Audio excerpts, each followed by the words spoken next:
The palace was alive with excitement that evening.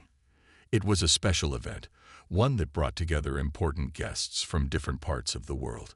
The grand hall sparkled with golden chandeliers, and the sound of soft music filled the air. Royal officials, high-ranking military officers, and dignitaries dressed in their finest clothes moved around, exchanging polite greetings and warm smiles. Outside, the security team remained alert. Dozens of guards were stationed at different points, their eyes scanning every movement. This was not just any gathering. It was a high-profile event where safety was the top priority. Every guest had been thoroughly checked before entering, and every vehicle arriving at the palace gate had been inspected. The security personnel were trained to notice even the smallest sign of trouble. The head of security, Officer Daniel, stood near the main exit, watching everything closely. His sharp eyes moved from one corner to another, ensuring that nothing was out of place. He knew that an event of this scale always carried a risk. It was his responsibility to make sure that no harm came to the royal family or their esteemed guests. As the evening progressed, laughter and cheerful conversations filled the palace.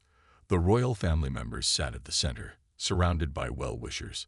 Everything seemed perfect, and the event was running smoothly. However, outside the palace gates, something unusual caught the attention of a security officer.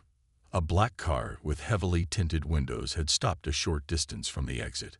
The car's engine was still running, but the driver made no attempt to move forward. It was positioned in a way that suggested the person inside was observing the palace closely. Officer Daniel's radio buzzed. A guard's voice came through, sounding firm but slightly tense. "Sir, we have a suspicious vehicle near the exit. Black sedan, tinted windows, no movement." Daniel's face hardened. He turned his gaze towards the exit and saw the car. Something didn't feel right. He had been in charge of security for many years, and his instincts told him that this was not a coincidence. He immediately signaled his team. Within seconds, several guards adjusted their positions, their bodies tensing in preparation. The guests inside the palace continued enjoying the event, unaware of the growing tension outside. The security team, however, remained highly focused. Every second that passed without movement from the car made the situation more unsettling. The guard closest to the vehicle took a deep breath and stepped forward cautiously. His right hand rested lightly on his holstered weapon, not out of aggression, but as a precaution. He stopped a few feet away from the driver's side, waiting for any sign of response. Inside the palace, Officer Daniel kept a steady eye on the situation. He had seen enough in his career to know that things could change in an instant. The next few moments would determine whether this was just a misunderstanding or something far more serious. The night air was cool, but the tension outside the palace was growing. The security team had noticed the black sedan, with heavily tinted windows parked near the exit. It had been there for several minutes now, unmoving, its engine quietly running. Something about it felt off. Officer Daniel stood near the entrance, his gaze fixed on the suspicious vehicle. His years of experience had taught him that trouble often arrived in the most unexpected ways. A car parked too long in the wrong place could mean many things, and none of them were good. He pressed the communication button on his earpiece. "Everyone, stay sharp. We don't take chances." The security officer closest to the car stepped forward. His boots made a light crunching sound against the pavement as he moved with caution. The palace lights reflected off the car's glossy black surface, but the windows were too dark to see inside. He hesitated for a brief moment, then knocked on the driver's window. No response. The officer glanced back at his team. Another knock, this time louder. Still, there was no reaction from inside the car. He could hear the faint hum of the engine, but the driver remained unseen. A few guards exchanged uneasy glances. The situation was becoming more suspicious by the second. Officer Daniel clenched his jaw. He had seen many situations like this before. Some had turned out to be harmless, while others had led to unexpected trouble. He signaled 2 more guards to position themselves nearby. They moved quietly, their hands near their weapons, ready but not aggressive. They didn't want to escalate the situation without knowing what they were dealing with. Inside the palace, the event continued smoothly. Guests laughed and clinked their glasses, unaware of the silent tension building just outside. The royal family remained seated at the grand table, engaged in conversation. But the security team outside knew that their job was to prevent problems before they even reached the doors. The officer at the car took a deep breath. He reached for the handle, testing if the door was locked. It was. Another knock, this time more forceful. Finally, there was movement. The guards tensed as the driver's side window rolled down, but only a few inches. A man's face was barely visible in the dim light. He wore a cap, and his expression was unreadable. The officer leaned in slightly and spoke in a firm voice. "Sir, this is a restricted area. Can I see some identification?" The man didn't answer right away. Instead, he reached for something inside the car. The guards immediately stiffened, their hands tightening around their weapons, but they didn't act just yet. Officer Daniel stepped forward, watching closely. The moment was tense. Every second felt longer than it should. The palace lights shone brightly in the distance, but outside the gates, in the quiet darkness, a possible threat loomed. The guards didn't know what would happen next, but they were prepared for anything. The air outside the palace was thick with tension. The black sedan remained still, its engine humming softly. The driver, a man in a cap, had finally rolled down the window just a few inches, but his face was partially hidden in the shadows. The guards stood firm, their eyes locked onto the vehicle, ready for any sudden movement. Officer Daniel took slow, careful steps toward the car. His experience told him that hesitation could be dangerous, but acting too quickly could also lead to unnecessary panic. He kept his expression calm but serious as he approached. "Sir, I need to see some identification," the officer closest to the car repeated, his voice steady. The driver remained silent for a moment. Then, in a slow, deliberate motion, he reached toward the glove compartment. Immediately, the guards' hands tightened around their weapons, though they did not draw them. Their training taught them to be cautious but controlled. Any sudden movement could change the situation instantly. Officer Daniel's sharp eyes followed every move. The driver's hand disappeared inside the glove compartment. The silence was heavy, each second dragging on longer than it should. The guards exchanged quick glances, their bodies tense, waiting for what would happen next. Finally, the driver pulled out a small black wallet and held it up near the window. The officer nearest to him stepped forward carefully, stretching out his hand to take it. He flipped it open and examined the card inside. A frown crossed his face. "This isn't an official pass," he said, glancing at the driver. "What's your purpose here?" The driver let out a small sigh but still didn't speak. Instead, he lifted his other hand and pointed toward the palace gates. His movements were slow, as if he wanted to avoid alarming the guards. Officer Daniel narrowed his eyes. The man's silence was making the situation even more suspicious. If he was innocent, why wasn't he speaking? And why was he parked near the exit, just sitting there? Another security officer stepped forward and shone a flashlight into the car, but the angle of the light didn't reveal much. The windows were too tinted, and the back seat remained hidden in darkness. "We need you to step out of the vehicle," Officer Daniel finally said, his voice firm but controlled. He was not going to take any risks. The man had not done anything threatening yet, but something felt off. The driver hesitated.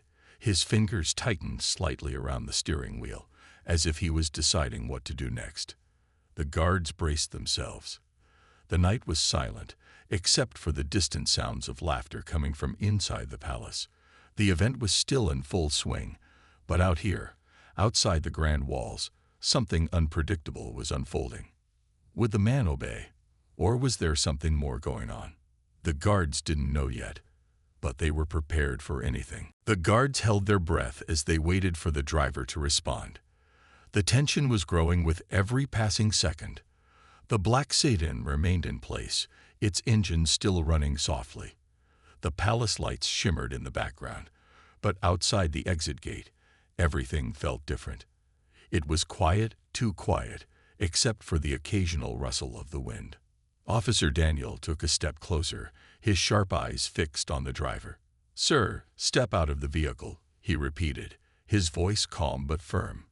The driver didn't move at first. His fingers remained tight around the steering wheel. It was clear that he was thinking about something, weighing his options. The guards could feel it. Something was not right. A person with nothing to hide would have responded quickly. The security officer standing closest to the car took another step forward. His hand remained near his weapon, not to threaten, but as a precaution. He wasn't taking any chances. "Sir, this is a security-controlled area," he said in a serious tone. "You need to step out now." Finally, after what felt like a long pause, the driver moved. But instead of opening the door, he reached into his jacket pocket. The guards tensed immediately. Their bodies stiffened, and a few of them exchanged quick, alert glances. Every one of them had been trained for high-risk situations. They knew that a person's hands were the most important thing to watch. If the driver pulled out something unexpected, they needed to react fast. Slowly, Officer Daniel warned, his voice cutting through the night air like a sharp blade. "Whatever you're reaching for, bring it out slowly." The driver lifted his hand again, this time revealing a folded piece of paper. He passed it through the small opening of the window. The closest guard quickly took it and stepped back, unfolding the paper under the dim security lights. His eyes scanned the words written on it. "It's a handwritten note," the officer said, his voice laced with confusion. He looked at Officer Daniel and passed the paper to him. Daniel took the note and read it carefully. The message was brief but strange. It only contained a few words. "I need to talk. Urgent matter. Trust no one." Daniel's expression darkened. This was not a typical situation. Most intruders or suspicious individuals try to run when confronted. But this man wasn't running. He was waiting, almost as if he had come here on purpose. The head officer glanced back at the car. The driver still hadn't stepped out. He remained seated, his face partially hidden in the dim light, his hands now resting on his lap. Daniel knew he had a decision to make. Was this man a real threat, or was he trying to warn them about something? Either way, they could not let their guard down. "Open the door and step out," Daniel ordered once more, his voice now carrying more weight. The other guards positioned themselves carefully. The driver sighed. Then, at last, his hand moved toward the door handle. The moment of truth had arrived. The night air felt heavier as the guards watched the driver's every move. The black sedan had remained suspiciously still for too long, and now, with the strange handwritten note in Officer Daniel's hand, the situation had taken a new turn. The words on the paper, "I need to talk. Urgent matter. Trust no one," were unsettling. What did it mean? Who was this man, and what was he trying to say? The guards tightened their grip on their weapons, ready for anything. The driver's fingers finally reached for the door handle. A moment of silence followed. Then, with a slow and deliberate motion, he pushed the door open. The security team took a step back, keeping a safe distance but still in full control. The driver stepped out cautiously. He was an average-looking man, dressed in a dark suit with a cap pulled low over his forehead. His expression was serious, and his eyes darted around as if checking to see if anyone else was watching. "Raise your hands," one of the guards instructed. The driver obeyed without hesitation. Officer Daniel studied him carefully. "Who are you, and why are you here?" His voice was calm, but there was an edge to it. He wasn't in the mood for games. The driver swallowed hard, then spoke for the first time. "I need to speak to someone in charge," he said in a low but urgent voice. "There's something you need to know, something important." Daniel frowned. He had heard words like these before, and they could mean many things. Sometimes, people made up stories to get close to the royal family. Other times, they were warning about real danger. He had to be sure. "You were sitting here in a restricted area without permission," Daniel said, And instead of responding when asked, you handed over a strange note. Why should we trust you? The driver exhaled, shaking his head.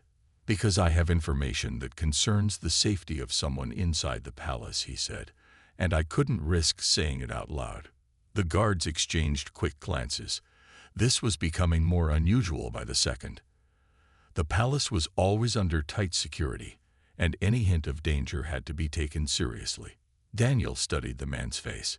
He didn't look aggressive or nervous. He looked determined. Still, they couldn't just take his word for it. You'll need to come with us, Daniel finally said. We're taking you in for questioning. The driver nodded slowly, as if he had expected this. Fine, he said. But please, be careful. There are things happening that you don't see. His words sent a strange feeling through Daniel's mind. He didn't know what the man meant. But one thing was clear. This night was far from over. The security team led the driver away from the car, keeping a close watch on him. Every movement was monitored, every gesture studied. Officer Daniel walked beside him, his mind racing with questions. The man had claimed to have important information, something urgent that involved the palace. But was he telling the truth, or was this some kind of trick? As they moved toward the security office near the palace entrance, Daniel glanced at the black sit-in. One of his men was already inspecting it, checking for anything unusual.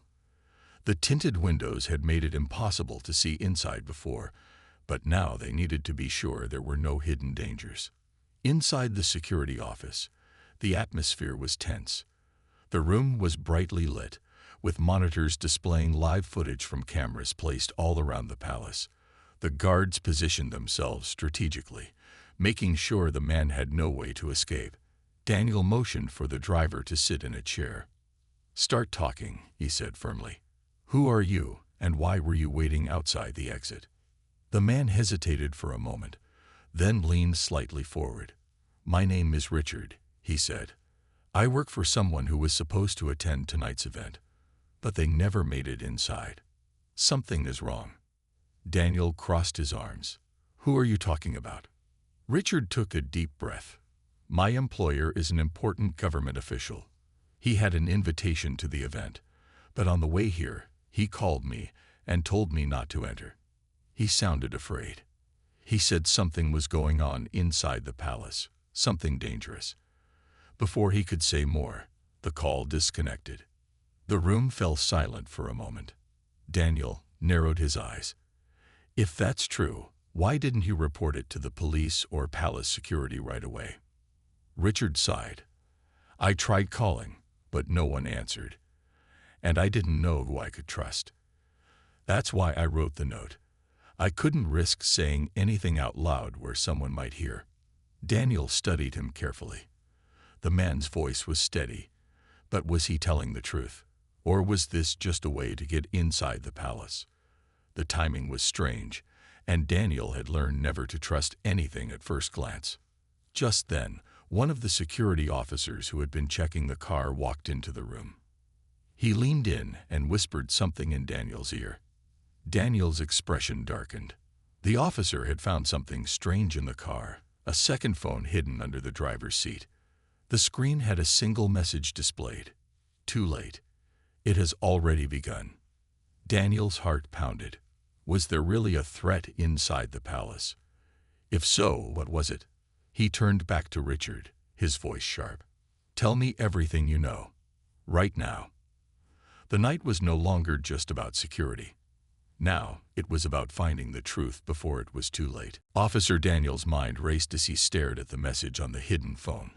Too late. It has already begun. What did it mean? Had something already happened inside the palace? His instincts told him that there was no time to waste. He turned sharply toward Richard. You need to tell me everything now. What exactly did your employer say before the call was disconnected? Richard's face was tense. He only said that something wasn't right. He told me to stay outside and not to trust anyone. He was supposed to be at the event tonight, but he never made it inside. He shook his head. That message on the phone. I don't know who sent it. I swear I didn't put that phone in my car. Daniel wasn't sure whether to believe him. But right now, the biggest concern was what was happening inside the palace. The royal family and important guests were still at the event, unaware of any possible danger. He turned to his team. Alert all security inside the palace. I want every corner checked. No one leaves or enters without clearance. One of the officers immediately grabbed his radio and relayed the command. Daniel looked back at Richard. "You're coming with me." Richard nodded, realizing he had no choice. The two men rushed toward the palace, with security following closely behind. As they entered the grand hall, everything seemed normal. The chandeliers sparkled, the guests were still enjoying the event, and laughter echoed through the large room. But Daniel knew that danger often came when least expected. His earpiece buzzed. A security officer's voice came through. "Sir, we found something suspicious in the service hallway near the guest rooms." Daniel didn't wait. "Stay close," he told Richard, before moving quickly through the crowd toward the hallway. When they arrived, two guards were already there, standing next to a small, unattended black bag resting near a side door. The area was usually restricted to palace staff, which made the presence of the bag even more concerning. Daniel immediately gave orders. "Clear this area. Get everyone back." One of the guards carefully approached the bag. He put on gloves and slowly unzipped it. Inside, there was a tablet with a blinking screen. The moment the bag was opened, a message appeared on the device. "This is only the beginning." Daniel's heart pounded. He had no idea who was behind this, but one thing was clear. Someone had planned something inside the palace. And if this was only the beginning, the real danger was yet to come. He turned to Richard, his expression serious. "If your employer was warning you about something, we need to find him. Now." Richard swallowed hard and nodded. "I just hope we're not too late." Officer Daniel's pulse quickened as he stared at the message on the tablet. This is only the beginning. Who had placed this device inside the palace? And what was about to happen next? He had no time to waste. Turning sharply to Richard, he asked, "Where was your employer supposed to be before the event?" Richard thought quickly. He was staying at the Royal Orchid Hotel, just 10 minutes from here. He was supposed to arrive an hour before the event, but he never showed up. "I tried calling him, but his phone is off." Daniel made a decision. "We need to find him. Now." He signaled to two of his officers. "Lock down this area. Check every corner of the palace. Make sure no one is acting suspiciously." Then, looking at Richard, he said, "You're coming with me." The two rushed out of the palace and into a security vehicle. As the cars sped through the city streets, Daniel called ahead to the hotel's security team. "This is Officer Daniel from the Royal Security Force. We need immediate access to room 407. The guest staying there could be in danger." By the time they arrived, hotel security was waiting at the entrance. The manager led them quickly to the 4th floor. The hallway was silent, and room 407's door was shut. Daniel knocked hard. "Sir, this is palace security. We need you to open the door." No answer. He tried again, louder this time. Still nothing. Exchanging a quick glance with the hotel security team, Daniel gave the signal. A guard stepped forward and unlocked the door with a master key. As the door swung open, they stepped inside cautiously. The room was dark, the curtains drawn. A faint smell of cologne lingered in the air. The bed was neatly made, and a half-empty glass of water sat on the table. But there was no sign of Richard's employer. Then, Daniel noticed something on the desk. A phone, still turned on. He picked it up and checked the last call. The number was unknown, but the time matched when Richard said he had received the last call. Next to the phone, a small note lay on the table. Daniel picked it up and read the words written in shaky handwriting. "I know too much. They're coming for me." Richard's face paled. This means he knew someone was after him. Daniel's mind raced. If the man had been taken, who was behind it? And what was the too much that he knew? Just then, his own phone buzzed. A message flashed on the screen. "It's not over. Watch carefully." Daniel's grip tightened around the phone. Someone was watching them. Someone was playing a dangerous game. And the worst part, they still didn't know who. But Daniel knew one thing for sure. This wasn't the end. It was just the beginning.